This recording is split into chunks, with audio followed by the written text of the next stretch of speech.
ꯃꯌꯥꯝꯕꯨ ꯈꯨꯔꯨꯝꯖꯔꯤ ꯁꯤꯒꯤ ꯚꯤꯗꯤꯑꯣ ꯃꯇꯦꯛꯁꯤ ꯑꯩꯈꯣꯏ ꯃꯔꯨꯑꯣꯏꯅ ꯑꯩꯈꯣꯏꯒꯤ ꯃꯃꯥ ꯃꯄꯥꯁꯤꯡꯅ ꯑꯩꯈꯣꯏꯒꯤ ꯃꯆꯥꯁꯤꯡ ꯀꯝꯕꯥꯏꯟ ꯗꯤꯐꯦꯟꯁ ꯐꯣꯔꯁ ꯍꯥꯏꯕꯗꯤ ꯑꯦꯌꯔ ꯐꯣꯔꯁ ꯑꯥꯔꯃꯤ ꯑꯃꯗꯤ ꯅꯦꯚꯤꯗ ꯆꯪꯍꯟꯅꯤꯡꯕ ꯃꯃꯥ ꯃꯄꯥꯁꯤꯡꯗ ꯑꯣꯏꯅ ꯃꯣꯏꯒꯤ ꯑꯣꯏꯅ ꯁꯦꯝꯖꯕꯅꯤ ꯑꯩꯉꯣꯟꯗ ꯌꯥꯝꯅ ꯍꯪꯕꯤꯔꯛꯑꯦ ꯑꯩꯈꯣꯏꯒꯤ ꯏꯆꯥ ꯕꯨꯡꯕꯨꯡ ꯕꯦꯝꯕꯦꯝ ꯅꯅꯥꯎ ꯑꯣꯏꯅ ꯃꯣꯏꯅ ꯑꯥꯔꯃꯤꯗ ꯅꯦꯚꯤꯗ ꯂꯩꯕꯁꯤꯗ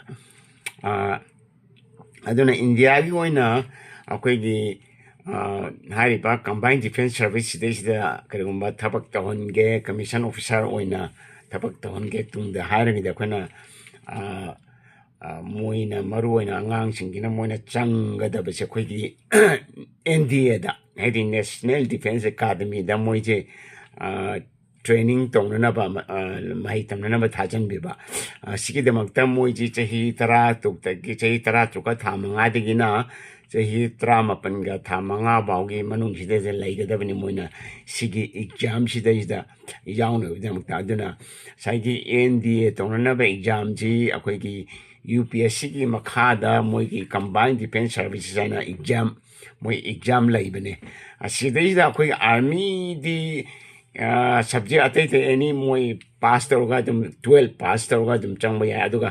tawtabu akoina air force ta amadi navy da changan ga aragadi moy ji physics ta chemistry da amdi maths ta pastor pa mathau tai loina na ako english ki of course english su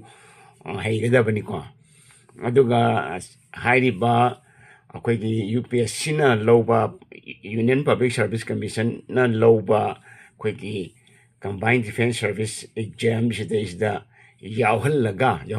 written test Yahulaga Masida pass or passing to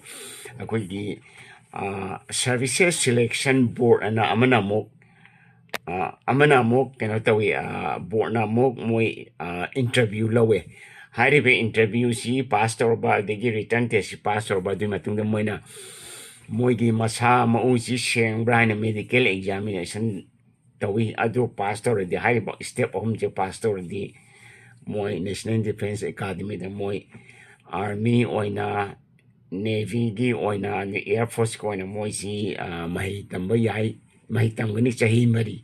adi matung madu pastor matung da moi si commission officer oina mai magi finish days da